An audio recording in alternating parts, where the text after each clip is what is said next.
दर्शकहरू नमस्कार। एबिसी वाचमा यहाँहरूलाई हार्दिक स्वागत छ। म अनन्त अनुराग। प्रधानमन्त्री केपी शर्मा ओलीले प्रतिपक्षी गठबन्धनले मुलुकमा राजनैतिक अराजकता मचाउन खोजेको आरोप लगाउनु भएको छ। नेकपा एमालेको केन्द्रीय समितिको बैठकमा उहाँले बोल्दै प्रतिपक्षी गठबन्धनहरूले मुलुकलाई अराजकताको बाटोतिर अग्रसर गराउन लागेको आरोप लगाउनु भएको हो। यता नेकपा एमालेलाई एकत्रित गर्नका लागि हरसम्भव प्रयास जारी राखेका छन्। प्रतिपक्षी गठबन्धनमा रहनुभएका माधव कुमार नेपाल समूहका नेता कार्यकर्तालाई पार्टीको मूलधारमा ल्याउन हरसम्भव प्रयास भइरहेको केन्द्रीय समितिमा पार्टी अध्यक्ष केपी शर्मा ओलीले बताउनु भएको छ। प्रतिपक्षी दल पनि प्रधानमन्त्री केपी शर्मा ओलीको विरुद्धमा रणनीतिक बनाउने कार्यमा व्यस्त देखिन्छन्। संसदको पुनर्स्थापनाको विषय सर्वोच्चमा बहसको क्रममा रहेको र संसद पुनर्स्थापना भएपछि के गर्ने, यदि संसद पुनर्स्थापना भएन भने चाहिँ कसरी अगाडि बढ्ने विषयमा प्रतिपक्षी दल पछिल्लो समय गम्भीरतापूर्वक रणनीतिक रूपमा अगाडि बढ्ने तयारी गरिरहेको देखिन्छ। राजनीतिक अस्थिरताका बीच राजनीतिक धुमिल भइरहेको बेलामा राष्ट्रिय राजनीतिलाई निकास दिनुपर्ने प्रमुख राजनीतिक दलहरू कसरी अगाडि बढिरहेका छन्, हामी सवाल गर्नेछौँ। हामीसँग हुनुहुन्छ नेकपा माओवादी केन्द्रका नेता, सांसद, बौद्धिक रणनीतिकार देवेन्द्र पौडेल। कार्यक्रममा उहाँलाई स्वागत गर्नु। देवेन्द्रजी, कार्यक्रममा स्वागत गर्न चाहन्छु। धन्यवाद छ यहाँलाई पनि। प्रधानमन्त्रीज्यूकै पहिलो प्रतिक्रियाबाट सुरु गर्न चाहन्छु। प्रधानमन्त्रीज्यूले तपाईँहरूको गठबन्धनलाई देशमा राजनीतिक अराजकता निम्त्याउने गतिविधिमा संलग्न भएको आरोप लगाउनु भएको छ। तपाईँहरूको यो प्रतिपक्षी गठबन्धनले त्यस्तो किसिमको गतिविधि सञ्चालन गर्नुभएको हो? अब यो हाँसी मजाकको दुनियाँ बन्दैछ राजनीति। राजनीतिमा मूल्य, मान्यता, निष्ठा, पार्टी र पार्टीले उद्देश्यप्रतिको प्रतिबद्धता रहन्छ। त्यसलाई यो बातको रूपमा चाहिँ ध्वस्त पार्ने, छिन्नभिन्न पार्ने, अराजकतातिर देशलाई लिएर जाने, अस्थिरतातिर लिएर जाने देशलाई र गम्भीर प्रकारका अस्थिर असंवैधानिक प्रक्रियाहरूको थुप्रो लगाएर सबै कुरा कोर्टमा जानुपर्ने बाध्यकारी अवस्था न्यायको खोजीको निम्ति प्रधानमन्त्रीले आफै गर्नुभएको छ। त्यसकारणले प्रतिपक्षीलाई आरोप लगाउनुभन्दा उहाँले आफ्नो दल सम्हाल्न सक्नु भएन, आफूलाई दुईटै प्राप्त गरेको दल सम्हाल्न सक्नु भएन, संसदीय दल।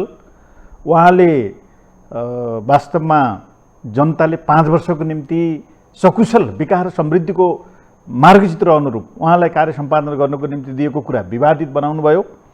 उहाँले चाहिँ छिमेकी मित्र राष्ट्रहरूको सहयोग समझदारीलाई पनि सम्हाल्न सक्नु भएन। स्वास्थ्यसित सम्बन्धित कोभिडका कतिपय क्रियाकलाप र गतिविधिहरू खोपकै कुरा भारतमा भन्दा 7 गुणा बढी चाहिँ प्रकोप नेपालमा फैलियो, नेपाली जनताको ज्यान गयो र उहाँले उटपटाङका कुरा गर्नुभयो, त्यो पनि सम्हाल्न सक्नु भएन। संविधानका कतिपय प्रणालीहरू पनि यो बातको रूपमा उहाँले एकपछि अर्को गरी भएको सदनलाई लात हानेर फेरि चाहिँ संविधानको रक्षाको निम्ति संविधान निर्माण गर्न हिजो आन्दोलनमा सहभागी भएका दलहरूले अदालतको ढोका ढकढकाउनु पर्ने स्थितिमा उहाँले पुर्याउनु भयो। त्यस कारणले यी संक्षिप्त दृष्टान्तले चाहिँ के हो भनेदेखि व्यक्तिगत रूपमा केही पनि विरोध छैन। उहाँले अरूलाई आरोप लगाउनु भन्दा सबै प्रणाली ध्वस्त पार्ने कामतिर उहाँ अगाडि बढ्नुभएछ। त्यस कारणले यी आरोपको कुनै अर्थ छैन र हाँसी मजाकको एउटा विचरणमा देशलाई चाहिँ एकदम चाहिँ हावादारी गफको प्रक्रियामा उहाँले अगाडि लिएर जानुभएको छ। उहाँले भन्नुभएको छ, खोपकै कुरा गर्नुभयो। खोपको व्यवस्थाको लागि सरकार चाहिँ हरसम्भव प्रयासहरू गरिरहेका छन्। खोपहरू आउने क्रम पनि जारी रहेको छ। तर प्रतिपक्षी गठबन्धनमा सहभागी भएका दलले चाहिँ के भनिरहेका छन् भने हाम्रो सरकार आएपछि मात्रै खोप लगाउनु है, तपाईँहरू त खोप लगाउनलाई पनि एक किसिमको कसले भन्यो? ल्याउनु भएको छ। कसले भन्यो? प्रधानमन्त्रीले यस्तो बताउनु भएको छ। प्रधानमन्त्रीले आफै बनावटी कुरा गर्नुहुन्छ। कसैले भन्छ त्यस्तो कुरा? प्रतिपक्षसित विवेक छैन। त्यस्तो प्रकारको आरोप चाहिँ राजनीतिमा असहमति भए पनि कसैले लगाउनु हुँदैन र बनावटी कुराको चाहिँ पानीको फोका जस्तै बनाइदिने र त्यसैमा मान्छेलाई रोमान्समा चाहिँ ल्याइदिने उहाँको शैलीका कारणले खोप नलगाऊ, हाम्रो सरकार आएपछि खोप लगाऊ भनेर प्रतिपक्षले यस्तो कुरा गरे भनेर सेन्टिमेन्टल चाहिँ कतिपयको सहानुभूति लिन उहाँले त्यस्तो कुरा गर्नुभयो होला। कोही प्रतिपक्षले त्यस्तो भन्दैन, भन्न सक्दैन, भन्न मिल्दैन, भन्ने स्थिति पनि हुँदैन। पछिल्लो पुस 5 गते पछिको निर्मित घटित राजनीतिक घटनाक्रमहरूलाई हेर्ने हो भने यो बीचमा आरोप प्रत्यारोप बाहेक चाहिँ कुनै राजनीतिक ठोस चाहिँ निकासका लागि कसैबाट प्रयास भएको देखिँदैन। यसमा कता कता तपाईहरू पनि त्यतिकै जिम्मेवार हुनुहुन्छ, अथवा पुस 5 गतेको संसद विघटनको घटनालाई फाल्गुन 11 गते संसद पुनर्स्थापना गरिदिइसकेपछि त्यसपछि जुन प्रकारका तदारुकता राष्ट्रिय राजनीतिलाई निकास दिने कुरामा, राष्ट्रिय राजनीतिलाई सरल बनाउने कुरामा, राष्ट्रिय राजनीतिलाई ट्र्याकमा ल्याउने कुरामा जुन तदारुकता देखिनु पर्दथ्यो त्यो न माओवादी केन्द्रको तर्फबाट हुन सकेको देखिन्छ, न काङ्ग्रेसको तर्फबाट हुन सकेको देखिन्छ, न अन्य शक्तिको तर्फबाट। सत्तारूढ दलको त खाएर त्यसमा कुरै गरिराख्नु परेन। कता कता तपाईहरू पनि चाहिँ राजनीतिकलाई सही तरिकाले आकलन गर्न नसक्दा समस्यामाथि समस्या भोग्नु परेको स्थिति हो अहिलेको राष्ट्रिय राजनीतिमा। अब यो वास्तवमा यहाँले जुन दृष्टान्त यो समय पुसदेखि अब आजसम्मको जुन एउटा संक्षिप्त फेरिस्ता प्रस्तुत गर्नुभयो, संसदबाट प्रधानमन्त्री जन्माउने हो। हामीले गरेको संवैधानिक प्रणाली र व्यवस्था अनुरूप सदनबाट प्रधानमन्त्री निर्वाचन गर्ने हो र त्यो सदनमा प्रधानमन्त्रीले बहुमत प्राप्त गर्न सक्नु भएन अथवा विश्वास प्राप्त गर्न सक्नु भएन भने नैतिकताका आधारमा सिट छोडेर मार्ग प्रशस्त गर्नुपर्ने हो। यही नै व्यवस्था हामीले बनाएको। प्रधानमन्त्रीले चाहिँ खुलेआम के भन्नुभयो भनेदेखि कि मलाई विश्वास मत देऊ, होइन भनेदेखि चाहिँ मैले संसद भङ्ग गर्छु। कहीँ छ त्यस्तो दुनियाँमा यस्तो व्यवस्था? कहीँ छ?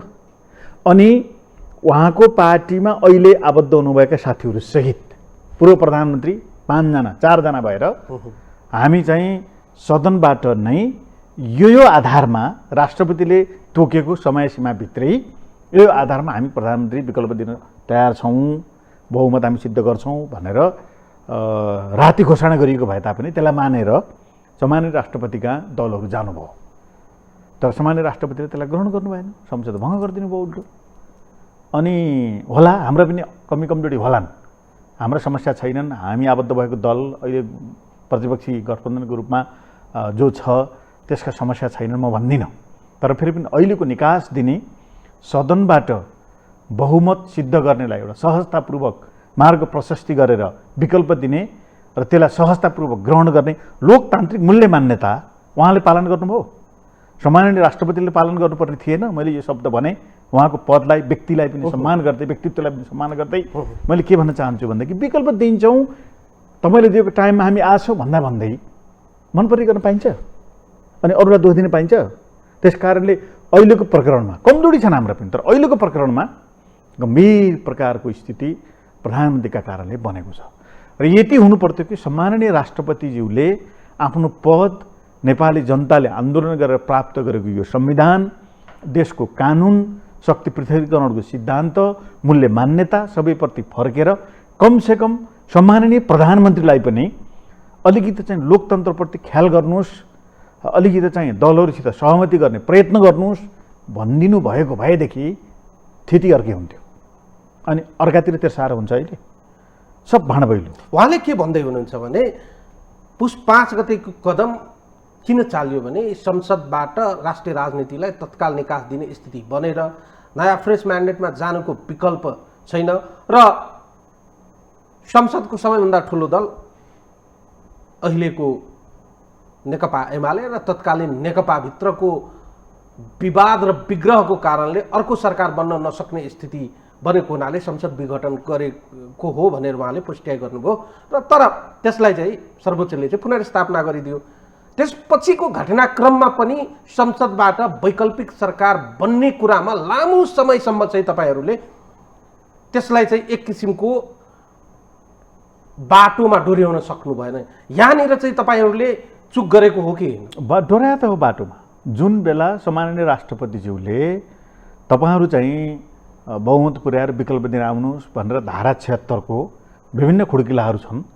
त्यो खुड्किलामध्ये धारा 76 को 1 को, त्यसपछि धारा 76 को 2 को हामीले अभ्यास गरेका थियौँ, धारा 76 को 3, धारा 76 को 4, धारा 76 को 5 हुँदै कुनै पनि हालतमा प्रधानमन्त्री दिन नसक्ने स्थिति भयो भने पनि बल्ल चाहिँ कोर्टमा जाने भए अर्को विकल्प खोज्नुपर्ने हुन्थ्यो। तर अब विकल्प दिँदै पनि नगरेको हुँदाखेरि अब घोषणा गर्नुपर्ने व्यवस्था त सम्माननीय राष्ट्रपतिजीकै घोषणामा निहित गरिएको छ भन्ने कुरा संविधानमा हामीले बनाएका छौँ। त्यस कारणले यो समस्या पैदा भएको हो। फाल्गुन 23 गतेपछिको निर्णयपछि तपाईँहरू माओवादी केन्द्रको हैसियतमा लामो समयसम्म सरकारलाई दिइएको समर्थन फिर्ता लिन सक्नु भएको थिएन भने एक किसिमको त्यहाँनिर चाहिँ तपाईँहरूको क्रिटिसाइज भइराखेको छ। तपाईँहरूले केही क्रिटिसाइज छैन, सबैले बुझाएका छन्। त्यो उहाँहरूले बनाएको प्रचारबाजी मात्रै हो। धारा 76 कै विभिन्न अप्सनहरू मध्ये हामीले फिर्ता लिँदा बित्तिकै स्वतः ठुलो दलको हैसियतले अर्को चाहिँ खुड्किलोमा सरकारको अवस्थिति जाने गर्थ्यो र हामीले फिर्ता लिएपछि गयो पनि त्यही। त्यसकारणले हामीले सहमतिका आधारमा फिर्ता लियौँ भनेर केही समय हामीले पर्ख्या मात्रै हो। तर हामीले फिर्ता लियौँ, फिर्ता लिएर अर्को प्रणालीमा गयौँ। तर फिर्ता लिइसकेपछि अल्पमत परेको, सदनभित्र अल्पमत परे होइन प्रधानमन्त्रीज्यूले, विश्वासमत लिनुभयो प्रधानमन्त्रीज्यूले। पार्लियामेन्ट्री सिस्टममा लोकतान्त्रिक प्रणालीमा बहुमत छैन भनिसकेपछि मूल्य मान्यताको राजनीति गर्न पर्दैन। अनि अल्पमत परेको चाहिँ प्रधानमन्त्रीले संसद भङ्ग गर्ने आफ्नो अनुकूलता छैन सदन भनेर 5 वर्षलाई चाहिँ हिजो घोषित रूपमा जनतालाई अपिल गरेर 5 वर्षको निम्ति भनेर निर्वाचनमा सहभागी बनायो होइन। के कारण ताजा जनादेशको आवश्यकता पर्यो? उहाँ अल्पमत भएर ताजा जनादेश चाहिन्छ। भोलि अर्कै कुनै प्रधानमन्त्री आउला अनि उसलाई रिस उठ्यो भनेदेखि भङ्ग गरिदिने, पर्सि अर्कोपल्ट कुनै प्रधानमन्त्री आउला, पर्सि भनेको वार्षिक रूपमा भन्दैछु मैले, अनि भङ्ग गरिदिने। यसरी हामीले सिस्टम बसाल्नु। तर सवाल के छ भने प्रधानमन्त्रीज्यूकै कुरा गरिरहनु हुँदा जब प्रधानमन्त्रीज्यूले संसदमा विश्वासको मत लिन जानुभयो, उहाँले विश्वासको मत पाउनु भएन। त्यसपछि पुनः राष्ट्रपतिज्यूद्वारा चाहिँ तपाईँहरूलाई समय तोकिएर सरकार बनाउनको लागि आह्वान भएको थियो। त्यति बेला तपाईँहरू चाहिँ दाबी गर्न सक्नु? म तपाईँ त्यो दाबी गर्यौँ नि हामी। म तपाईँलाई भन्न चाहन्छु, राति 12 बजे सम्माननीय राष्ट्रपतिज्यूले 21 घण्टाको टाइम, त्यो पनि हेर्नु होला, नोट गर्नु होला, दुनियाँमा कहीँ पनि छैन त्यस्तो। उदाहरणको निम्ति प्रधानमन्त्री झापा आफ्नो निर्वाचन क्षेत्रमा गएको भए लकडाउन हुन्छ, गाडी चलाए होइन, प्लेन चलाएको छैन, सम्माननीय राष्ट्रपतिले तोकेको समयमा हस्ताक्षर गर्न आउने स्थिति हुन्थेन। शेरबहादुर देउवा डडेलधुरा भएको भएदेखि गाडीमा चढे पनि टाइम पुग्ने थिएन। त्यसको बावजुद पनि यहीँ काठमाडौँ भएको हुँदाखेरि संयोगले नेताहरू सबै यहीँ भएको हुँदाखेरि सम्माननीय राष्ट्रपतिज्यूले तोकेको समयमा नै हामी चाहिँ बहुमती छौँ भनेर हस्ताक्षर लिएर दलका प्रतिनिधिहरू हस्ताक्षर लिएर जानुभयो। त्यसको ज्वलन्त उदाहरण लाइभमा नै गएर सर्वोच्च अदालतमा लाइन लाएर 6 घण्टा लाइन लाएर हामी यति चाहिँ सङ्ख्याका यो दलका चाहिँ माननीयहरू सांसदहरू हामी चाहिँ सदनबाट प्रधानमन्त्री दिन तयार थियौँ र छौँ, न्याय होस् भनेर सर्वोच्च अदालतमा गएर चाहिँ शनाखत गरेको, ढोकामा बसेर दुनियाँमा कहीँ नभएको कुरा यहाँ गर्नु पर्यो। त्यस कारणले विकल्प दिन सक्ने स्थिति तपाईँहरू हुन्थेन भनेर जो प्रश्न गर्नुभयो, विकल्प गर्न दिइएन। कसले दिएर भन्दा सम्माननीय राष्ट्रपतिज्यूले एकोरो रूपमा लोकतन्त्र मूल्य मान्यता कतिपय कुराहरूलाई मध्यनजर नगरिकन जबरजस्ती उहाँले चाहिँ यो प्रणालीलाई नै ध्वस्त पार्ने प्रक्रियातिर गएको हुँदाखेरि हुन सकेन र हामी कोर्टमा जान बाध्य भयौँ। कोर्टमा जान बाध्य भएकाहरूले त सम्माननीय राष्ट्रपतिको कार्यालयमा पनि त बहुमत सिद्ध छौँ हामी भनेर लिएर गयो होला नि भोलिपल्ट पर्सिपल्ट चाहिँ कोर्टमा जाँदाखेरि। त्यस कारण विकल्प दिन सक्नु भएन भन्ने कुरा, विकल्प दिन हामी तयार थियौँ। तर हामीले गरेको संविधानको व्यवस्था अनुरूप सम्माननीय राष्ट्रपतिजीले दिएको तोकेको समयमा नै उहाँले नै अरूले बहुमत पुर्याउँछु भनिसकेपछि शेरबहादुर देउवालाई उहाँले चाहिँ प्रधानमन्त्री घोषणा गर्नु पर्थ्यो। राष्ट्रपतिज्यूलाई त्यो चाहिँ विश्वास लाग्नु पर्यो। राष्ट्रपतिज्यूले त्यसको आधारमाथि चाहिँ के हो विश्वास? विश्वास भनेको के हो? लोकतन्त्रमा विश्वास भनेको के मनपरी गर्न पाइन्छ? राष्ट्रपति दलीय मूल्य मान्यतालाई चाहिँ त्यागेर नेपाली कांग्रेसको म तपाईँलाई भन्न चाहन्छु, जसपाका नेपाली कांग्रेसका स्वयं चाहिँ माधव नेपालको नेतृत्वमा भएका सांसदहरूले टिपेस लाएर गएर चाहिँ 6 घण्टा लाइन लाएर छाता ओढेर हेर्नुभयो फोटो अहिले भने पनि बाहिर समेत छाता लाएर बसेर चाहिँ शनाख्त गर्नुभएको थियो अदालतमा गएर। टिपेस लागेको हुन्छ त्यो। त्यस कारण यो कस्तो हो भनेदेखि मनपरी मैले जे गरे पनि हुन्छ। हामी चाहिँ दुईटा एकदम यो पदमा छौँ, राष्ट्रपति र प्रधानमन्त्रीको पदमा। अब हामीले अन्तिमसम्म सत्ताको निम्ति सरकारको निम्ति जे पनि गर्दा हुन्छ भन्ने कुरा निकै चाहिँ गलत प्रकारको मनसुभा व्यक्तिगत रूपमा मैले सम्मान गर्दै भन्न चाहन्छु। उहाँहरू दुवैजनाले प्रकट गर्नुभयो, त्यसैको परिणामस्वरूप आज सबै दलहरू चाहिँ छिन्नभिन्न भएका छन्। आफ्नै दल सम्हालिएको छैन, त्यसपछि राज्य सम्हालिएको छैन, सबै कुरा चाहिँ ध्वस्त बनेको छ। कहीँ कतै पनि एउटा राजनीतिको मूल्य मान्यताप्रतिको चाहिँ जनताको हिजोको आकर्षण चाहिँ बिग्रेर गइरहेको छ। त्यस कारणले म के भन्न चाहन्छु भने लोकतान्त्रिक मूल्य मान्यता र पद्धतिमाथि उहाँहरूले आफ्नो अनुकूलतामा आफ्नो डायरीमा लेखेको नोटका आधारमा परिवार चलाएको आधारमा मनपरी गर्नुभयो र यो स्थिति पैदा भएको। स्थिति कस्तो उत्पन्न भयो भने पार्लियामेन्ट्री सिस्टममा लोकतान्त्रिक मूल्य मान्यता अवलम्बन गर्ने हाम्रो जस्तो प्रणालीमा हरेक कुराको चाहिँ एउटा ठाउँ छ। कार्यपालिकाको, व्यवस्थापिकाको, न्यायपालिकाको आफ्नो ठाउँ तोकिदिएको छ संविधानले। तर अहिले राजनीतिक दलहरू न्यायालयलाई राजनीति गरिदियो भनेर चाहिँ तपाईँहरू चाहिँ उक्साउने काममा लागिराख्नु भएको छ जस्तो लाग्दैन तपाईँहरूलाई? मलाई लाग्दैन, यो बाध्यता हो। यो किन बाध्यता हो भनेदेखि नेपालको इतिहासमा अस्ति पनि एउटा न्युज हेरेँ मैले, यति धेरै अदालतको केस भोग्ने प्रधानमन्त्री कुनै पनि छैन। नोट गर्नु होला, म तपाईँको यहाँको यो लोकप्रिय मिडिया मार्फत पनि भन्न चाहन्छु, नेपालको इतिहासमा नै यति धेरै अदालतमा मुद्दा खेप्ने प्रधानमन्त्री कोही पनि छैन। तर त्यस्तो प्रधानमन्त्री मैले पनि भोट हालेर समर्थन गरेको प्रधानमन्त्री हुनुहुन्छ उहाँ।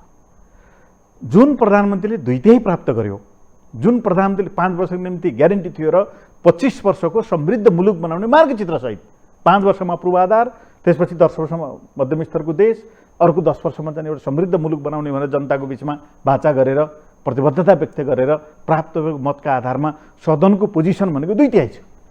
भर्खरै बनेको प्रणाली अनुरूप सङ्घीय संरचनाको 6वटा प्रदेशमा, 7वटा प्रदेशमा त 6वटा प्रदेशमा त्यही पार्टीको नेतृत्वको सरकार छ। अनि सम्हाल्नु पर्दैन, अनि अरूलाई दोष दिन मिल्छ? आफ्नो दल सम्हाल्नु पर्दैन? 1-2 जना नेता माधवजी, झलनाथजी, प्रचण्डजीहरू सजिलै त हुनुहुन्थ्यो। उहाँले प्रधानमन्त्रीले भनेर भन्नुभएको थियो, कहीँ कतै छलफलमा हुँदाखेरि कार्यविभाजन गर्दा एक पद एक जिम्मेवारी गरौँ भनेर प्रश्न उठाएको कुरा साँचो हो। म नि त्यो कमिटीको पार्टीको स्थायी समितिको सदस्य हुँ। तर प्रधानमन्त्री तपाईँ छोड्नुहोस् भनेर कसैले भनेकै थिएन।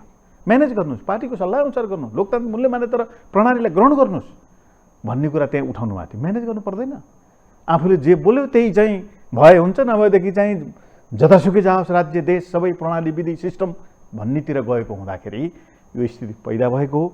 म एकदम विनम्रतापूर्वक भन्न चाहन्छु, प्रधानमन्त्रीले प्राप्त भएको चाहिँ आफूलाई जुन राजनेता भनेर उहाँका केही समर्थकले भन्ने गर्नुहुन्छ, त्यो प्राप्त भएको चाहिँ अवसरलाई गम्भीरतापूर्वक म्यानेज गर्न नसकेर गुमाउनु भयो। सबैतिरको आलोचनाको पात्र बन्नुभएको छ। आज सडकमा लकडाउनको बावजुद पनि विद्यार्थीहरूले पुतला जनाउँदैछन्। उहाँलाई त वाइवाई गर्नु पर्थ्यो।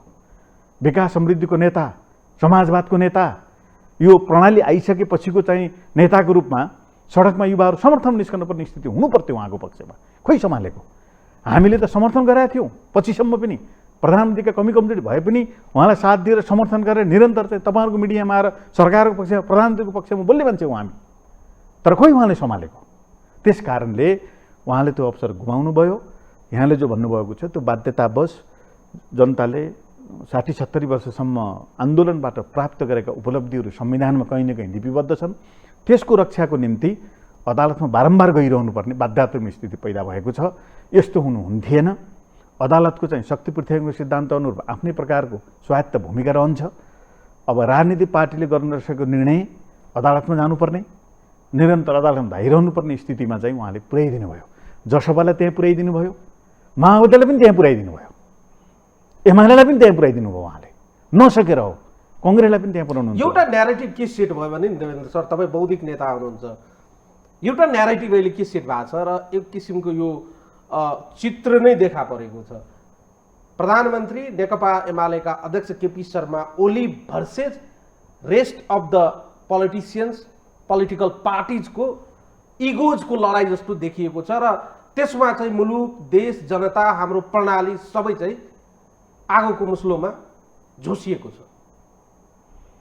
अब उहाँ चाहिँ व्यक्तिगत रूपमा आलोचना गर्ने म नहुँदै पनि म राख्न चाहन्छु।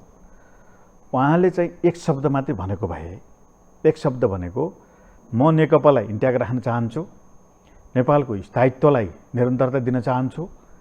प्रतिपक्षी र अन्तर्राष्ट्रिय प्रतिपक्षीलाई चाहिँ साथमा लिएर अन्तर्राष्ट्रिय सम्बन्ध सुदृढ गर्न चाहन्छु। त्यसको निम्ति राजनीतिक सहमति र आफ्नो पार्टीले जे भन्छ म त्यसको निम्ति तयार छु, तर पार्टी फुट्न दिन्न भनेको भए तपाईँ नै 5 वर्ष ग्यारेन्टी चलाउनुहोस्, हामी यसो गर्थ्यौँ भनेर विवेक प्रयोग गरेर अरूले भन्थे होला। उहाँलाई सबै कुरा चाहियो। उहाँका आफ्नो मान्छेले तपाईँले हेर्नुभयो भने मन्त्री बनाउने कुरा चाहिँ यति धेरै सस्तो भयो कि मन्त्री भन्ने कुरा सुन्न पनि मान्छेले राम्रो मान्न छोडे। यस्तो गर्नु त हुन्थेन नि त। त्यस कारणले अब यो सबै प्रणालीलाई एउटा गलत ट्र्याकतिर लिएर जाने र पदलाई गलत प्रकारले प्रयोग गर्ने र अरू पार्टी आफ्नै पार्टी दुईटै हुँदाहुँदै अरू पार्टीका मान्छे चोर्न हिँड्नुभयो। उहाँ त्यही कल्चरले तपाईँले समीक्षा गर्नु होला।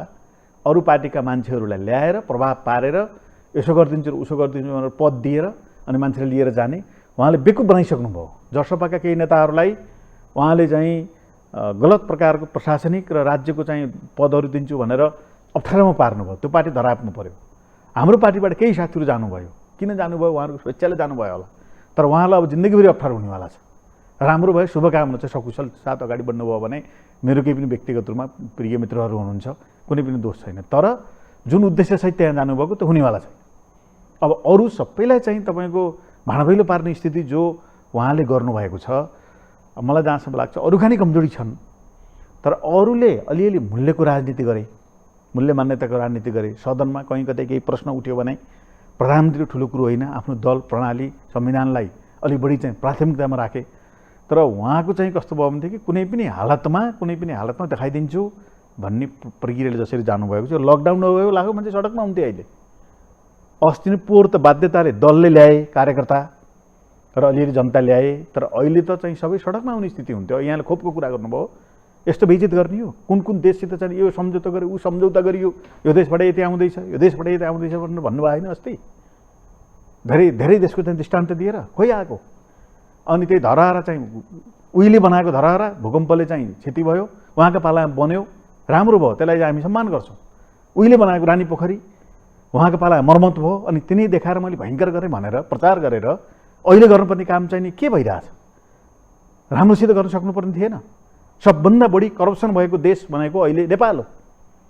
सबभन्दा बढी आलोचनाको विषय बनेको छ।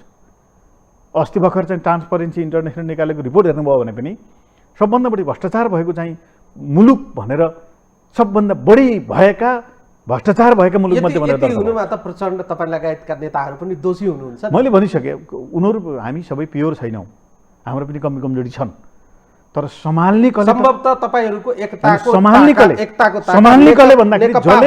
नेकपा हुँदा प्रचण्डजीले तपाईँहरूले प्रधानमन्त्रीज्यूलाई चाहिँ कसिलो लगाम लगाउन सकेको भयो। सम्भवतः आज यो राजनीतिक दुर्घटना र तपाईँले हेर्नुभयो भने गत साल भदौ 26 गतेसम्मको 1 महिनाको स्थायी समितिको बैठक हेर्नुभयो भने निकै चाहिँ गम्भीरतापूर्वक नेताहरूले कुरो उठाए र स्थायी समितिको बहुमतले प्रधानमन्त्री उहाँ नै रहने, पार्टीको सल्लाहले, पार्टीको निर्णयले, अरू कतिपय पक्षहरूसित पनि कुराकानी गरेर सल्लाहले राज्य चलाउने, सरकार चलाउने भन्ने होइन निर्णय। सुझाव दिएको नि त सुझाव मान्नु पर्यो, ग्रहण गर्नु पर्यो। उहाँले कसैको सुझाव उहाँलाई आवश्यकै छैन। उहाँले जे डक्टरको सुझाव पनि आवश्यक छैन। 6 महिना पहिले एउटा कुरा बोल्नुहुन्छ, 6 महिनापछि प्राविधिक भनेको होइन रहेछ भनेर अर्को कुरा बोल्नुहुन्छ। यो जुन प्रकारको दृष्टान्त देखिएको छ, एउटा हाँसी मजाक र एउटा चटनी खाए जस्तो प्रधानमन्त्रीको चाहिँ शैलीले कुनै भिजन पनि छैन, केही पनि छैन। त्यसकारण अरूका पनि कमजोरी छन्, तर यो बेलामा यो भद्रगल हुनुको चाहिँ मुख्य चाहिँ लिडिङ रोलमा उहाँ हुनुहुन्छ। म अर्को प्रश्न गर्न चाहन्छु। जुन प्रकारले अहिलेको राजनीतिक स्थितिलाई प्रधानमन्त्रीजीलाई प्रधानमन्त्री पदबाट विदा गरेर राष्ट्रिय राजनीतिलाई ट्र्याकमा ल्याउन सकिन्छ, तपाईँहरूको जुन प्रयास रहेको छ, अहिलेको स्थितिमा प्रधानमन्त्री ओलीजीको विकल्पमा शेरबहादुर देउवा आउँदा राष्ट्रिय राजनीतिले सहज र सरल निकास पाउने रोडम्याप तपाईँहरूले अहिलेसम्म किन? प्रधानमन्त्रीको बारेमा टिप्पणी मात्रै मैले गर्न चाहन्न। उहाँ चाहिँ उत्साहित हुनुहुन्छ, जुझारु हुनुहुन्छ, अलिकति स्वास्थ्यको प्रतिकूलका बावजुद पनि आफ्ना कुरा दृढतापूर्वक राख्नुहुन्छ। केही क्वालिटी उहाँका होलान्, तर उहाँको गम्भीर चाहिँ कमजोरी र समस्या भनेको म्यानेज गर्न उहाँले सक्नु भएन। उहाँले केही पनि म्यानेज गर्न सक्नु भएन।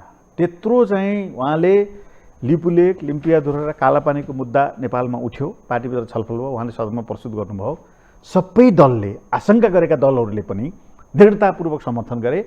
आफ्नो दलभित्रका एकाध व्यक्तिहरूलाई कारबाही गरेर पनि, निष्कासन गरेर पनि त्यो कुरालाई प्रस्ताव गरे। खोइ त्यसलाई चाहिँ निष्कर्षमा पुर्याउने प्रयत्न गरेको। देशभित्रका मुद्दा मैले कोभिडको कुरा भने, खोइ म्यानेज गरेर चाहिँ अगाडि बढाउन प्रयत्न गरेको। त्यस कारणले यो सबै चाहिँ फेयर स्थित श्रृङ्खला अलिकति के हो भनेदेखि उहाँ चाहिँ म्यानेजमेन्टको क्षेत्रमा खालि कुरा र गफमा चाहिँ उहाँसित शब्दहरूको चाहिँ थुप्रो रहेछ, तर भिजन दिने हो नि नेताले त। अहिले सी जिनपिङको हिजो मात्रै 100 वर्षको कुरा हामीले सुन्यौँ, त्यो स्तरको हामीले अपेक्षा पनि गरे होइन। उनी निकै कम्बल छन्, संसारमा स्थापित नेता छन्, कुनै पनि त्यस्तो उटपटाङ कुरा गर्दैनन्, तर विश्वले नै चाहिँ आकर्षित हुने गरी काम गरेर देखाएको छन् नि त। हामीले त समर्थन गरे प्रधानमन्त्रीलाई। मलाई व्यक्तिगतमा भन्नुहुन्छ भनेदेखि त यतिको मान्छे भएपछि यो 5 वर्षमा देशले एउटा ट्र्याक लिन्छ भन्ने कुरा म आशावादी थिएँ। प्रधानमन्त्रीसित 5-6 चोटि भेटेर हामीले सुझाव सल्लाह पनि हामीले दियौँ, भेटियो। यो पार्टी जोगाउनुहोस्, राज्य जोगाउनुहोस्, तपाईँ हो अहिलेको नेता, पार्टीको नि फर्स्ट नम्बरको तपाईँ, राज्यको पनि नेतृत्व तपाईँ नै सम्हाल्ने नि, प्रतिपक्षलाई सम्हाल्ने, आफ्नो दललाई नि सम्हाल्ने होइन। त्यसपछि गएर संविधानको संरक्षण पनि गर्ने, अन्तर्राष्ट्रिय क्षेत्रमा बिग्रेका सम्बन्धहरूलाई सुधार पनि गर्ने, त्यसपछि विकास र समृद्धिको बाटो, समृद्ध नेपाल सुखी नेपालीको नारा तपाईँको पालामा आछ। त्यसकारण हामी साथ दिन्छौँ, म्यानेज गरेर जानुहोस् भनेर हामीले सुझाव दिएको।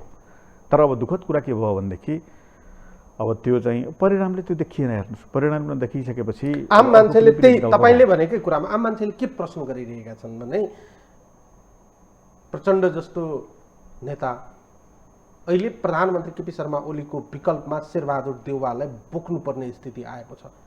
राष्ट्रिय राजनीति धुमिल भइरहेको अवस्थामा, राष्ट्रिय राजनीति सङ्कटग्रस्त भइराखेको अवस्थामा शेरबहादुर देउवा पनि राष्ट्रिय राजनीतिको एउटा टेस्टेड खेलाडी हुनुहुन्छ।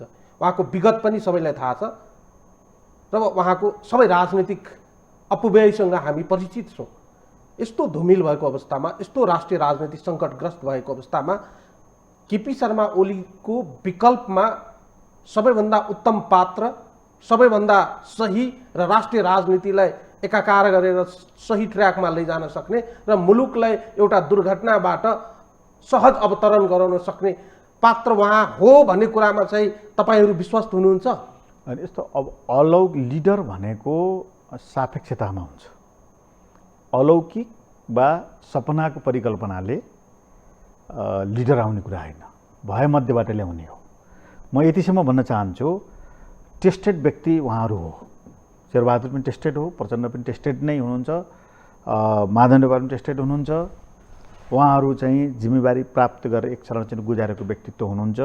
अलिकति आकर्षक, अलिकति नयाँपन दिन सक्ने नेतृत्व देशमा चाहिएको छ। म यहाँले भनेको कुराप्रति समर्थन गर्न चाहन्छु।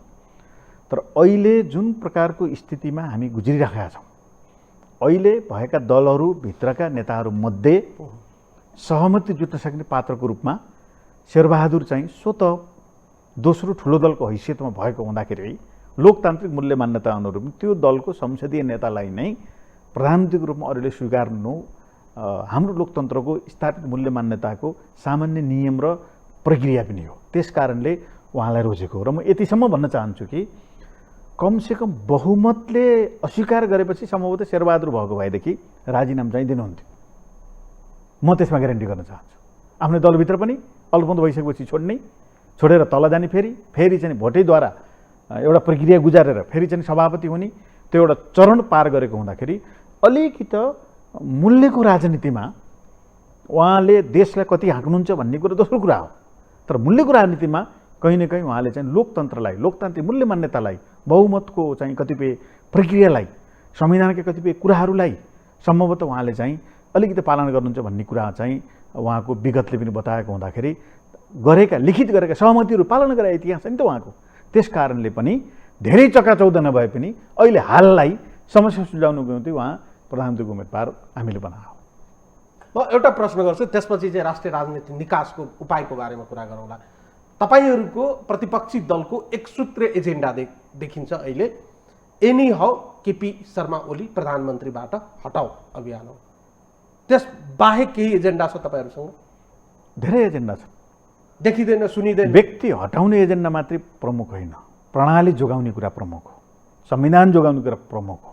संविधान यो प्रणाली ल्याउनको निम्ति नेपालमा लामो लडाईँ नेपाली जनताले लडे, सङ्घर्ष गरे, राजतन्त्रको अन्त गरे। नेपाली विशेषताको नेपालमा खालि औपचारिक लोकतन्त्र मात्रै होइन, समावेशी, समानुपातिक, पहुँच र प्रतिनिधित्वको आंशिक भए पनि सुनिश्चितता भएको लोकतन्त्र हामीले नेपालमा ल्याएको हो।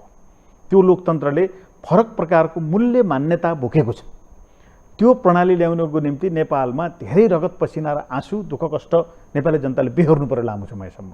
त्यो प्रणाली जोगाउने हाम्रो पहिलो लक्ष्य हो। यसरी नै गयो भने, यसरी नै अहिले जसरी जाँदैछ सबै प्रक्रियाहरू मिचिँदै, यसरी नै गयो भनेदेखि यो प्रणाली, प्राप्त गरेको प्रणाली ध्वस्त हुन्छ। त्यस कारणले हाम्रो मुख्य एजेन्डा भनेको प्रणाली र सिस्टमलाई जोगाउने हो। त्यसपछि हामीले चाहिँ कमसेकम लोकतान्त्रिक प्रणाली र सिस्टमलाई जोगाइयो भने बहुमत अल्पमत हुन्छ। जो चाहिँ बहुमत प्राप्त गर्छ, जनतालाई जसले विश्वास दिलाउन सक्छ, प्राप्त गरेको मतका आधारमा उही नै राज्यको निकायमा जाने लोकतान्त्रिक मूल्य मान्यता हो। त्यो कुरा हामीले स्थापित गर्नु छ।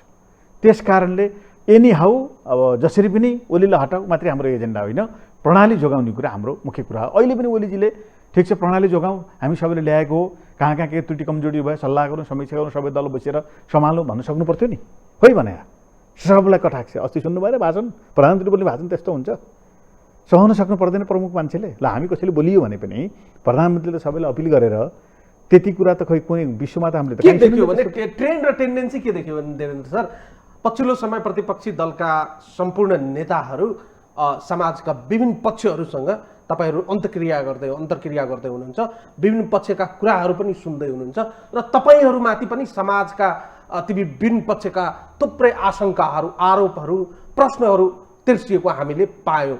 यस अर्थमा प्रतिपक्षी दलमा सहभागी हुनुभएका नेतृत्वको कटाक्ष केन्द्रबिन्दु प्रधानमन्त्री केपी शर्मा ओली हुनुहुन्छ। आम जनताले यसले चाहिँ के खोजिरहेका छन्? मैले अनौपचारिक रूपमा कतिपय मान्छेहरूसँग कुरा गर्दा चाहिँ के प्रश्न चाहिँ उब्जिएको देखियो भने, ठिक छ केपी शर्मा ओलीको विकल्पमा अर्को सरकार बनाउने, तर आम जनताका बीचमा प्रतिपक्षी दलले ल्याउने सरकारको रोडम्याप के हो भन्ने बारेमा त तपाईँहरूले खुलास ल्याउन सक्नु भएन। अहिले मात्रै के हुन्छ प्रतिगमन र अग्रगमनका कुराहरू चाहिँ चर्का रूपमा हामी सुन्न पाएका छौँ।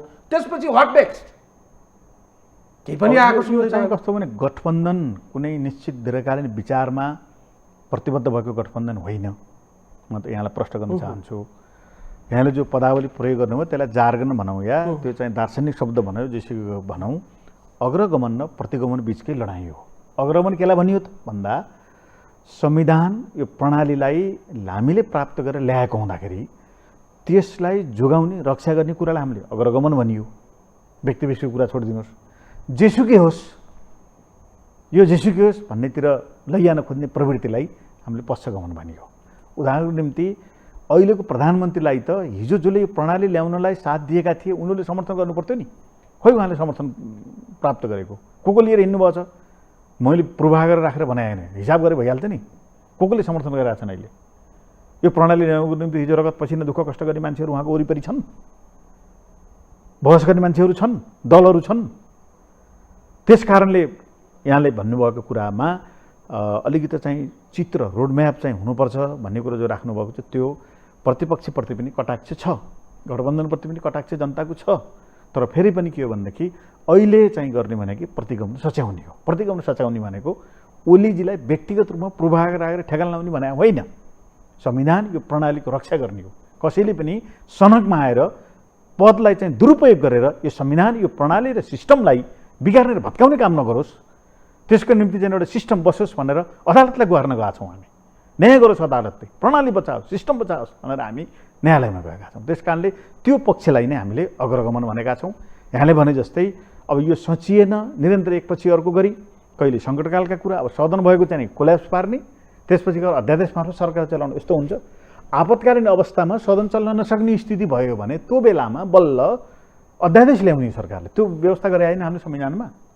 अनि सदनलाई दुई पटक उहाँले रात तान्दिनु भयो, निर्वाचित प्रतिनिधि संस्थालाई दुई पटकसम्म उहाँले चाहिँ के कान्नुभयो। अनि केही कुरा ठिक भनेर हामीले भन्छौँ भनेदेखि चाहिँ त कसरी लोकतन्त्र जोगाउन सकिन्छ र? के जोगिन्छ र नेपालमा? त्यस कारणले यो प्रणालीसितको लडाइँ हो, यो सिस्टम जोगाउने कुराको लडाइँ हो। यो चाहिँ अब अहिले चाहिँ जनताका जनजीविकाका अरू कतिपय मुद्दा मामिलाहरूका प्रश्नहरू पनि छन्। कोभिडको प्रश्न छ, महँगीको प्रश्न छ, जनताका जनजीविका कयौँ समस्याहरू छन्, बाढी आइरहेका छ, यी समस्याहरू दुनियाँ छन्। तर फेरि पनि यसको चाहिँ प्रशासनिक नेतृत्व गर्ने त सरकारले हो। सरकारले प्रशासनिक नेतृत्व गरेको हुँदाखेरि सरकारलाई आलोचना गर्नु स्वाभाविक छ। तर फेरि पनि यहाँले भनेको कुरा साँचो के हो भने टेस्टेड भएका व्यक्तिहरूले अरूको आलोचना गर्दा आफूतिर पनि फर्केर हेर्नुपर्छ र नेपालको राजनीतिलाई नयाँपन दिने गरी नयाँ पुस्ता वा नयाँ सोचसहितको नयाँ पुस्ता, उमेरले मात्रै नयाँ पुस्ता हुने कुरो भएन, नयाँ सोचसहितको चाहिँ नयाँ पुस्ता आयो भने अलिकति यो थितिबाट अगाडि लगाउन सकिन्छ कि भन्ने चाहिँ समाजमा प्रश्न उठ्नु जायज छ, न्यायसङ्गत छ। त्यो बारे फेरि सबै दलहरूले गम्भीरतापूर्वक सोच्नुपर्छ। अहिलेको स्थितिमा हेर्दा ठ्याक्कै राजनीति माधव कुमार नेपालको वरिपरि घुमिराखेको छ कि जस्तो देखिन्छ। तपाईँहरूको प्राथमिकतामा पनि माधव कुमार नेपाल, तपाईँहरूको खेमाको बलियो खेलाडीको रूपमा पनि माधव कुमार नेपाल, तर माधव कुमार नेपालका पक्षमा रहेका ती असन्तुष्टहरू अर्को खेमा अथवा आफ्नै पार्टीका अर्को पक्षसँग चाहिँ नेगोसिएसनमा लागेको देखिन्छ। तपाईँहरूले माधव कुमार नेपाललाई आफ्नो खेमामा राखेर जुन खेल खेल्दै हुनुहुन्छ, जुन चाहिँ तपाईँहरू रणनीति बनाउँदै हुनुहुन्छ, जुन चाहिँ तपाईँहरूको एउटा चाहिँ गन्तव्य छ, त्यो गन्तव्य प्राप्त हुने स्थिति उत्पन्न हुन सकिरहेको देखिँदैन। सम्भवतः यो नहोला कि भन्ने एउटा आशंका बढेर गएको छ। माधव कुमार नेपाललाई बोकेर अहिलेको यो धुमेल राजनीतिलाई सङ्लो बनाउन सकिन्छ? अब यो उहाँको व्यक्तिगत प्रश्नसँग मात्रै जोडिएको छैन, सदनभित्रको चाहिँ गणितको प्रसङ्गमा यहाँले भनेको कुरा हो। सदनभित्रको गणितको इक्वेसन कता जान्छ र कसरी जान्छ भन्ने कुरामा जनता समाजवादी पार्टी जसपा, त्यहाँभित्रको अन्तर्सङ्घर्ष र माधव नेपालजीको मात्रै प्रश्न भएर नेकपा एमाले तत्कालीन नेकपा भएको थियो, अब अदालतले निर्णय गरेपछि नेकपा एमाले र नेकपा माओवादी भयो। नेकपा एमाले भित्रको अन्तर्सङ्घर्ष कता जान्छ भन्ने कुरा सदनको गणितको चाहिँ खेलसँग यो प्रक्रियाको कहीँ न कहीँ सम्बन्ध अनुनासिक रूपमा जोडिएको छ। तर प्रश्न चाहिँ हामीले गरेको एकता, हामीले गरेको हिजोको चाहिँ प्रतिबद्धता भनेको चुनाव जित्न, प्रधानमन्त्री हुन र पद प्राप्तिको निम्ति मात्रै थिएन। मैले आफूले राख्दा उदात्त भावनासहित समाजवादमा पुग्नको निम्ति र यो प्रणाली हामीले ल्याइसक्यौँ। यो प्रणालीका कतिपय उपलब्धिहरूलाई हामीले आधार मानेर अब अगाडि बढ्ने भनेको चाहिँ समाजवादी प्रणालीतिर जाने हो र त्यसको निम्ति राजनीतिक स्थायित्व चाहियो, त्यसको निम्ति जनताले समर्थन गरेको शक्तिशाली पार्टी चाहियो र त्यो पार्टीले चाहिँ राजनीतिक स्थायित्वको आकार लिँदै एउटा समृद्ध मुलुक बनाउनु पर्यो भन्ने उद्देश्यसहित हामीले एकता गरे हौँ। त्यसको नेतृत्वकर्ता अध्यक्ष हामीले दुईवटा बनाए पनि राज्यको पनि नेतृत्व भएको हुँदाखेरि त्यसको अगुवाई गरेर त्यसको लिडिङ रोलमा के पोइन्टमा चाहिँ प्रधानमन्त्री हुनुभयो। अब प्रधानमन्त्रीले त सम्हाल्न नसकेपछि अरूको कुराको प्रसङ्गमा चाहिँ हामी जानु सान्दर्भिक त्यति हुँदैन। अब माधवजीको बारे जो यहाँले सोध्नुभएको छ उहाँको चाहिँ वैयक्तिक स्वतन्त्रताको कुरा हो। अहिले पनि म के भन्न चाहन्छु भनेदेखि उहाँले के गर्नुहुन्छ उहाँको कुरा हो। बृहत चाहिँ लोकतान्त्रिक वामपन्थी शक्तिहरूको बिचमा यो प्रणाली जोगाउने हो भनेदेखि कहीँ न कहीँ चाहिँ पार्टी एकता वा कहीँ न कहीँ चाहिँ सहकार्य आवश्यकता छ। लोकतान्त्रिक भनेर बृहत फेमलाई मानिन्छ, लोकतान्त्रिक शक्तिको बिचमा संयुक्त मोर्चाको आवश्यकता छ भने वामपन्थी साँच्चै वामपन्थी हुन्, साँच्चै गणतन्त्रवादी हुन् भनेदेखि चाहिँ यो प्रणाली ल्याउनेहरूको बिचमा कहीँ न कहीँ चाहिँ सहकार्यको आवश्यकता छ र फेरि अर्को सिराबाट बृहत एउटा वामपन्थी प्रगतिशील शक्तिहरूको चाहिँ एकताको आवश्यकता भएको हुँदाखेरि त्यो फ्रेमवर्कभित्र चाहिँ माधवजीले अब कसरी काम गर्नुहुन्छ भन्ने कुरा उहाँको कुरा होइन। वैचारिक कुरा यो केही पनि होइन। उहाँहरूको साथीहरूलाई हाम्रो कस्तो धर्मसँग मलाई भनिदिनुहोस्, वैचारिक कुरा केही पनि होइन, खालि यो पदको मात्रै लेनदेनको कुरा हो। मन्त्री कति पाउने, पार्टीभित्रको पद कति पाउने, के मात्रै पाउने भनेदेखि त्यो प्रतिगमन त्यसलाई भनिँदैन। प्रतिगमन भनेको चाहिँ सिद्धान्तसित, विचारसित, दृष्टिकोणसित जोडिएको विषय हो। पद प्राप्ति गर्ने भनेको क्षणिक हुन्छ, क्षणिक पद प्राप्त कसैले गर्न सक्ला। क्षणिक पदको निम्ति मात्रै उहाँहरूको सङ्घर्ष हो भनेदेखि नेकपा एमाले एकै ठाउँ भयो हुन्छ। मैले अहिले पनि के छ, जसले आफ्नो आफ्नो पार्टी जसले सक्छ त्यसले सम्हाल्ला, जनताले जसलाई विश्वास गर्ला त्यसैले भोलि चाहिँ नेतृत्व गर्ला, प्राप्त गरेको मतका आधारमा उहाँहरू मिल्ला हुन्छ होइन। यो अब ओलीजीले लिएको चाहिँ कदमै बेठीको प्रतिगमनकारी कदम हो। यो नसिन्दासम्म चाहिँ हामीले कहीँ सङ्घर्ष गर्नुपर्छ र अलिक फरक ढङ्गले अलि बृहत ढङ्गले उहाँले सोध्नुभएको भनेदेखि उहाँहरूले चाहिँ अलिकति राम्रैसँग चाहिँ त्यसका विरुद्ध झन्डा उठाउन आवश्यक छ। नत्र त कम्युनिस्ट पार्टी यो आन्दोलन कम्युनिस्ट पार्टीमा तर घटनाक्रमले कस्तो चाहिँ छेदविच्छेद हुँदै गइरहेको छ। घटनाक्रमले कस्तो पुष्टि गरिरहेको छ भने माधव कुमार नेपालजी प्रतिपक्षीको गठबन्धनको बैठकमा बस्नु हुँदा हामी चाहिँ गठबन्धनलाई धोका दिँदैनौँ, हामी बलियो गरी चाहिँ उभिएका छौँ भन्ने राख्नु भएको छ। तर उहाँसँगै रहनुभएका उहाँका मित्रहरू अर्कोतर्फ चाहिँ दिनरात 24 घन्टा पार्टीका संस्थापन पक्षसँग बसेर हामी पार्टीमा फर्किन चाहन्छौँ, पार्टी एकताका पक्षमा छौँ, त्यो त क्षणिक मात्रै हो भनिराख्नु भएको छ। कता कता चाहिँ सेटलमेन्टको कुरा बढी आयो कि भन्ने चाहिँ जस्तो देखिन्छ। त्यो चाहिँ उहाँहरूको पीडा पक्कै पनि होला। अब हामीले बाहिरबाट भन्ने कुरा भएन। सिँगै एमाले नै वामपन्थी ध्रुवीकरणको नयाँ अध्याय सुरुवात गरोस्। कङ्ग्रेस पनि आन्दोलनको हिजो लोकतन्त्र ल्याउनुको निम्ति सहपाठी भएको हुँदाखेरि कहीँ न कहीँ प्रतिपक्षी भए पनि सहकार्य गरेर यो प्रणाली जोगाउनुको निम्ति अगाडि बढ्ने प्रयत्न गरोस्। हाम्रो शुभेच्छा अहिले पनि त्यही छ। अब त्यहाँभित्रको चाहिँ अन्तरसङ्घर्ष साँच्चीकै चाहिँ नेकपा एमाले जनताको पक्षमा, कम्युनिस्ट पार्टीको पक्षमा, परिवर्तनको पक्षमा, समृद्ध मुलुक बनाउने पक्षमा, सुसंस्कृत चाहिँ समृद्ध नेपाल निर्माण गर्ने पक्षमा हो भनेदेखि अब अहिलेको चाहिँ सरकारको नेतृत्व र सरकारले गरेका क्रियाकलाप र गतिविधिको बारेमा पार्टीले गम्भीर समीक्षा गरोस्। यति मात्रै म भन्न चाहन्छु। म अर्को विषयमा प्रवेश गरेँ। अब तपाईँलाई अलिकति निकासको कुरा गरौँ न। राष्ट्रिय राजनीति एउटा साँच्चीकै सङ्कटको भुमरीमा फसेको देखिन्छ। व्यक्त गरे पनि व्यक्त नगरे तापनि, तर घटनाक्रमले चाहिँ हामी चाहिँ भयावह स्थितिको सामना गरिरहेका छौँ भन्ने कुराको अनुभूत चाहिँ हामी सजिलै गर्न सक्छौँ। चाहे जनजीविकाका सवालमा, राष्ट्रियताका सवालमा, अन्य जति पनि एस्पेक्टहरू छन् ती सबै एस्पेक्टबाट हेर्दा राष्ट्रिय राजनीति एउटा गम्भीर सङ्कटको भुमरीमा फसेको देखिन्छ। लोकतान्त्रिक मूल्य मान्यता र पद्धतिप्रति हामी विश्वास राख्ने शक्तिहरूले चाहिँ के भन्छौँ भने राष्ट्रिय राजनीतिमा कुनै किसिमको सङ्कट देखा पर्यो भने हामीले अख्तियार गरेको प्रणाली अनुसार आवधिक निर्वाचनभन्दा अगावै पनि निर्वाचनमा गएर नयाँ फ्रेस म्यान्डेट लिएर मुलुकको चाहिँ सिस्टमलाई, राष्ट्रिय राजनीतिलाई पुनः ट्र्याकमा ल्याउन हामी सक्दछौँ भन्ने चाहिँ विश्वास गर्छौँ। प्रधानमन्त्रीजीले मुलुकको राजनीति निकै धुमिल भयो, मुलुकको राजनीतिलाई पुनः ट्र्याकमा ल्याउनको लागि चाहिँ अर्ली इलेक्सन वा फ्रेस म्यान्डेटमा जाने कुरा गरिरहँदा तपाईँहरूलाई यो कुरा चाहिँ पचिराखेका छैन भन्ने आरोप पनि तपाईँहरूमाथि छ। माओवादी केन्द्रलाई, नेपाली कङ्ग्रेसलाई वा अन्य शक्तिलाई चुनावमा जान नचाहेको वा जाँदा चाहिँ आफू चाहिँ कमजोर भइन्छ भने चाहिँ तपाईँहरूको बुझाइ हो अहिलेको स्थितिमा? अब यो चुनाव भनेको चाहिँ भाँडाकुटी खेल होइन। चुनाव भनेको निश्चित प्रयोजनको निम्ति निश्चित प्रक्रिया पार गरेर तोकिएको समयमा चुनाव हुनुपर्छ। जनताको अभिमत पटक पटक चाहिँ ताजकीकरण हुनु लोकतन्त्रको चाहिँ अभिन्न अङ्ग हो। तर चुनाव त 5 वर्षको निम्ति गरेका थियौँ हामीले। कुनै विदेशी हमला भएको थियो यो देशमा, कुनै अप्रिय चाहिँ घटना भएको थियो यो देशमा, कुनै चाहिँ प्रतिपक्षले चाहिँ धुन्धुकारी काम गरेर अप्ठ्यारो पारेको थियो र ताजा जनादेशको आवश्यकता पर्यो यो देशमा। किन भयो चुनावको आवश्यकता? चुनावको आवश्यकता किन भयो भनेदेखि आफ्नै दल सम्हाल्न सक्नु भएन। उहाँले, प्रधानमन्त्रीले आफ्नो दल सम्हाल्न सक्नु भएन, आफ्नो दल आफूलाई समर्थन गरेर साथीहरूलाई सम्हाल्न सक्नु भएन, अल्पमतमा पर्नुभयो। त्यस कारणले चुनावको आवश्यकता भयो र उहाँले यो सदन आफूलाई बहुमत हुन्छ भन्ने कुराको सकुशल यात्रा नदेखेको हुँदाखेरि 2 पटकसम्म उहाँले हान्नुभयो र फेरि अदालतले पुनर्स्थापना गरिदियो इनकेस भने पनि अर्को षड्यन्त्र गर्न खोजिँदैछ भन्ने कुरा हामी सुन्दैछौँ। सङ्कटकालको कुरा चलिरहेछ, अरू थुप्रै हुनु नहुने कुराहरूको प्रसङ्ग चलिरहेको छ। त्यस कारणले यस्तो परिस्थितिमा एकातिर कोभिडको महामारी छ, जनता यति ठुलो चाहिँ खोप नपाएर प्रताडित छन्। पहिलोपटक खोप लगाएका जनसमुदायहरूले दोस्रो खोप पाएको छैनन्। इन्डियाबाट आएको पहिलो खोप कुनै पनि सहमति भएर आइसकेका छैन अहिले। यो बेलामा चुनावको कुरा गरेर निरन्तर आफूले चाहिँ जनप्रतिनिधि निकायलाई ध्वस्त पारेर लात हान्ने अनि फेरि त्यही जनप्रतिनिधि निकायलाई चाहिँ चुनावमा जबरजस्ती लिएर गएर चाहिँ पार्टीलाई लिएर गएर निकाय बिउताउ भन्ने कुरा चाहिँ मिल्छ? सान्दर्भिक मिल्छ? त्यस कारण अहिले चुनावको सिजन होइन।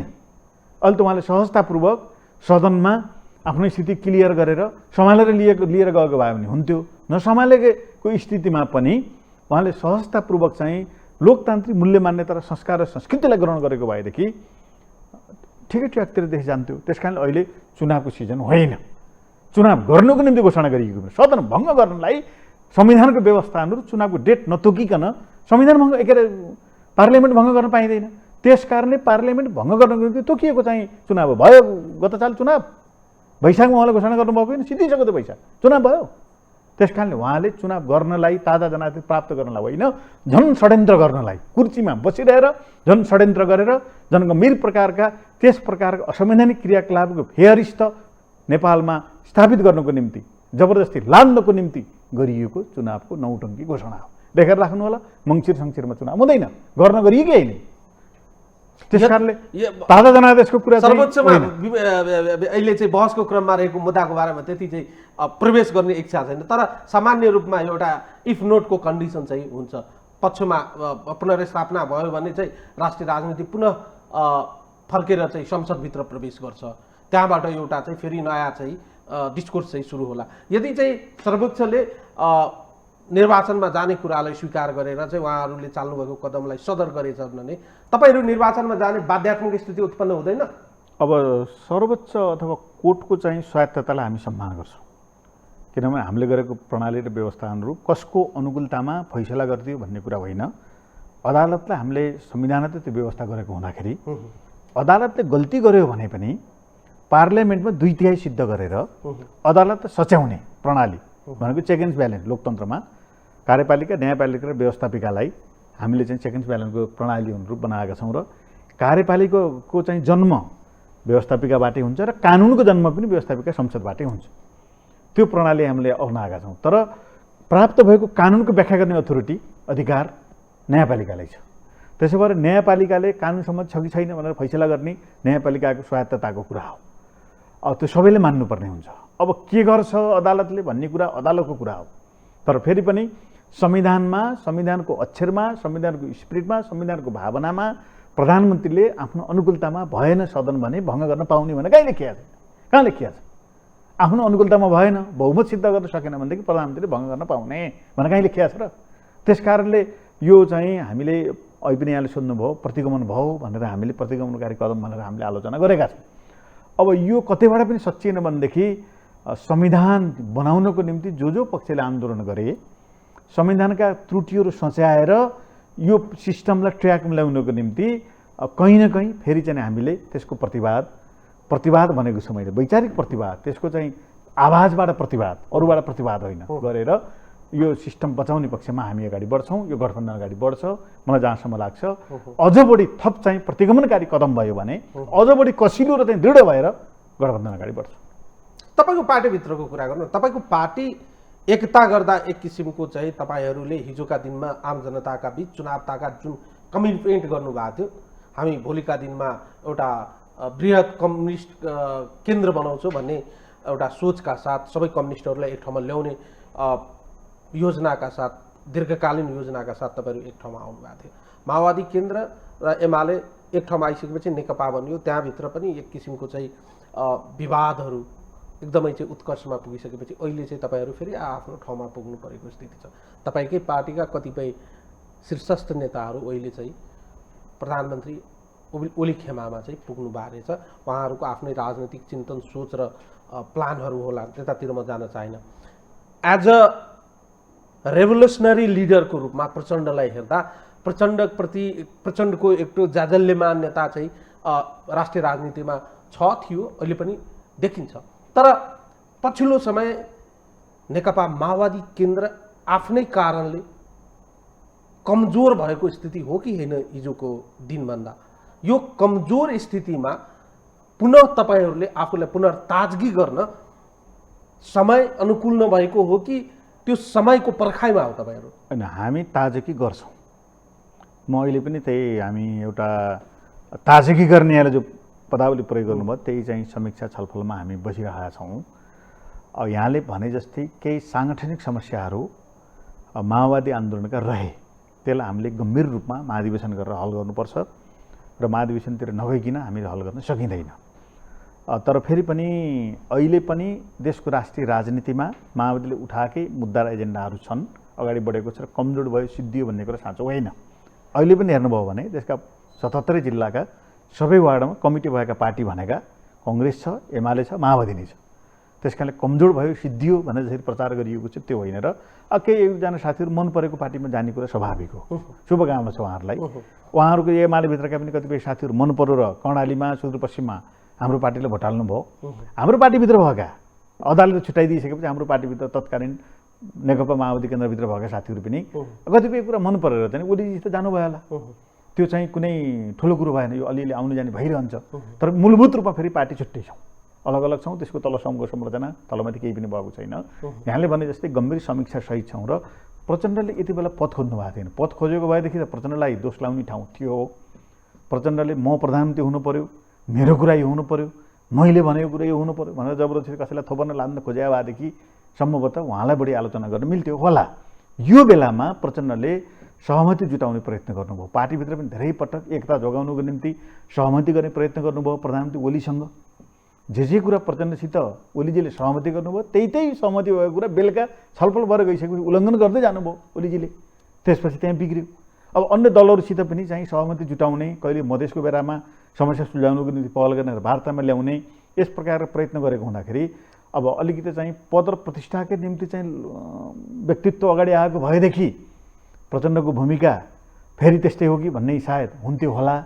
उहाँले अरूलाई सार्नु भएको छ। प्रधानमन्त्री केपी ओलीलाई बनाउन पनि आफूले कुनै चाहिँ आशा नगरिकन, कुनै पनि तर्क केही नगरिकन अबको प्रधानमन्त्री तपाईँ हो, म तपाईँलाई समर्थन गर्छु भनेर पहिला घोषणा गर्ने व्यक्ति उहाँ हो। त्यत्रै नै पद खोज्नु भएन। र अहिले पनि गठबन्धन हुँदाखेरि अब आफूलाई चाहियो भने त हुन्थ्यो। मोहनजीले त आफूलाई चाहियो भन्नुभयो नि त। प्रचण्डले पनि त भन्न सक्ने हैसियतमा हुनुहुन्थ्यो नि। उहाँले के भन्नुभयो भनेदेखि ल चाहिँ गठबन्धनको तर्फबाट शेरबहादुरजीलाई बनाऊ, म हुन्न। अहिले चाहिँ नियमले पनि सदनमा दोस्रो ठुलो दल, प्रतिपक्षको रूपमा दल नै प्रधानमन्त्रीको दावेदार हुन्छ, यो प्रणालीले हामीले स्थापित गर्नुपर्छ भनेर उहाँले चाहिँ ल विकल्प खोज्ने हो भनेदेखि उहाँ हो भन्नुभयो। त्यस कारणले पनि अलिकति चाहिँ कहीँ न कहीँ किन यो प्रचण्डले चाहिँ छोड्दै गयो होला भन्ने पनि त्यहाँ कति चाहिँ राजनीतिक प्रश्न उठ्छ। तर फेरि पनि अब अलि सबैलाई समेट्ने प्रयत्न गरेको म देख्छु उहाँले। अब शक्ति सिद्धियो, कमजोर भयो भन्ने कुरो कहाँ केमा कमजोर भयो? एउटा पक्षले चाहिँ के भनिरहेका छन् भने, एउटा पक्षको विश्लेषण के रहेको छ भने प्रचण्ड पछिल्लो समय चाहिँ चेपुवामा राष्ट्रिय अन्तर्राष्ट्रिय रूपमा घेराबन्दीमा परेको जस्तो देखिएको छ। त्यस्तो हो? अब त्यस्तो चाहिँ होइन, तर प्रचण्डमाथि आक्रमण चाहिँ भएको छ। प्रचण्डमाथि आक्रमण हुनु भनेको मैले वैचारिक रूपमा भने यी मुद्दा एजेन्डाहरूमाथि सङ्घीयता, समावेशिता, धर्मनिरपेक्षता, यो संविधान, यो प्रणाली नचाहनेहरूले प्रचण्डको लिडरसिप चाहिँ नेपालमा कहीँ पनि नआओस् भन्ने कुरा अगाडि बढाइराखेका छन् र राष्ट्रिय अन्तर्राष्ट्रिय देशभित्र बाहिर सबैतिरबाट त्यो प्रकारको भूमिका कहीँ न कहीँ अगाडि बढाउने प्रयत्न गरिएको छ। फेरि पनि प्रचण्ड सफलै हुनुहुन्छ। पार्टी एकता हुँदाखेरि पनि केपीजीलाई प्रधानमन्त्री बनाउनु उहाँ सफलै हुनुभयो। एमाले भित्रका तीन चारजना सबैलाई लिडरसिपमा प्रधानमन्त्री बनाउने त उहाँको भूमिका छ नि, त्यो त इतिहासले बोल्छ नि। र अहिले चाहिँ प्रधानमन्त्रीको रूपमा चाहिँ शेरबहादुरजीलाई चाहिँ अगाडि बढाउनु भएको छ, गठबन्धन बनाउनु भएको छ, गठबन्धनमा छलफल चलिरहेको छ। आखिर देशको एउटा ठुलो हिस्सा त चाहिँ प्रचण्ड र शेरबहादुर उभिसकेपछि एक्स्ट्रा त उभिएको छैन। इभन एमाले भित्रको माधवजी पनि यहाँले भन्नुभयो त्यहाँ गएर बोलिरहनु भएको छ। भोलि के हुन्छ भन्न सकिन्न। त्यसले के देखाउँछ भनेदेखि राष्ट्रिय राजनीतिमा उहाँको भूमिका छैन भन्ने कुरा साँचो होइन, दृढतापूर्वक उभिनु भएको छ। त्यसले गर्दा एउटा स्थिति बनेको मैले देख्छु। माओवादीले पछिल्लो समय साङ्गठनिक रूपमा र आम जनताको विश्वास गुमाउँदै गएको एक थरीको विश्लेषणलाई आधार मान्ने हो भने छोटो उत्तरको अपेक्षा गरेर अनि बिट मारौँला। तपाईँहरूले हिजोकै दिन जस्तो आम जनताको विश्वास र शक्ति आर्जन गर्न कति कठिन महसुस गर्नुभएको छ र सँगै राष्ट्रिय राजनीतिलाई सहज अवतरण सम्भव छ सहज तरिकाले? अब यो चाहिँ शक्ति क्षीण भयो, कमजोर भयो, मेटियो भन्ने कुरा साँचो होइन। माओवादी अहिले पनि छ, देशका सबै ठाउँ छ। अलिकति चाहिँ 2-3 पटक टुटफुट विभाजनका कारणले माओवादी पृष्ठभूमिका साथीहरू विभाजित भए। त्यसले गर्दाखेरि स्वाभाविक रूपमा जनमतमा प्रभाव पार्यो पछिल्लो स्थितिमा। तर माओवादी आन्दोलनमा युवाको रूपमा सहभागी भएको ठुलो हिस्सा अहिले पनि नेपालमा छ। हामीले के देखिरहेछ भनेदेखि त्यसलाई कमसेकम सङ्गठित गर्न सकियो, छिन्नभिन्न छुटपुट भएका सबैलाई एक ठाउँमा ल्याउन सकियो र आधारभूत रूपमा मुद्दा एजेन्डा मिल्नेहरूसित कहीँ न कहीँ संयुक्त मोर्चा बनाउन सकियो भनेदेखि त्यो आन्दोलन त्यही रूपमा पुनर्जीवित हुँदैन। किनभने त्यो चाहिँ विद्रोहको निम्ति बनाएको सङ्गठन थियो। अहिले हामी अलिकति चाहिँ छलफल बहस चलाएको भनेको त्यही नै रह्यो। विद्रोहको निम्ति, गणतन्त्र ल्याउनको निम्ति, सशस्त्र सङ्घर्षको निम्ति बनाएको सङ्गठनात्मक संरचना र प्रणालीले पछिल्लो स्थितिमा आउँदाखेरि अलिकति कामकाजी भइरहेको छैन। त्यसले हामीले त्यो सिफ्ट गर्ने पक्षमा छौँ। सिफ्ट गरियो भनेदेखि हामी फेरि पुनर्जीवित भएर अगाडि बढ्न सक्ने एउटा गम्भीर चाहिँ शक्तिको रूपमा हामी छौँ। मैले राष्ट्रिय राजनीतिको सहज निकासको कुरा गरेँ। सम्भव छ अहिलेकै स्थितिमा जुन हामीले परिकल्पना गर्दैछौँ, धेरै दुःख पीडा कष्ट र धेरै जालझेल भन्दा पनि सहज तरिकाले राष्ट्रिय राजनीतिको यो सङ्कट अवतरण हुने अवस्था छ? हुन्छ, एक ठाउँमा गइसकेपछि हुन्छ। 1-2टा झड्का सम्भवतः अझै बेहोर्नु पर्ला। प्रधानमन्त्रीको हाउभाउ, तरिका, शैली, प्रस्तुति हेर्दा अब अदालतले जुन प्रकृतिको निर्णय गरे पनि उहाँले 1-2 स्टेप लिनुहुन्छ अझै। त्यसपछि सबैले चिन्नेछन् उहाँलाई। त्यसपछि अर्को कोर्समा गएर यो राष्ट्रिय राजनीतिले एउटा टुङ्गो लिन्छ र एउटा ट्र्याकमा चाहिँ अगाडि बढ्छ। हस् त, धन्यवाद देवेन्द्र सर, समय र सम्वाद। धन्यवाद छ यहाँले पनि केही आफ्नो मेरा भनाइहरू राख्ने अवसर दिनुभएकोमा यहाँ र यहाँको मिडियाप्रति हार्दिक कृतज्ञता प्रकट गर्न चाहन्छु। धन्यवाद। दर्शकहरू, उहाँ हुनुहुन्थ्यो माओवादी केन्द्रका बौद्धिक नेता पूर्व सांसद देवेन्द्र पौडेल। आजको लागि यो संवाद यति नै। सम्पूर्ण युनिटलाई पनि बिदा दिनुहोस्। नमस्कार।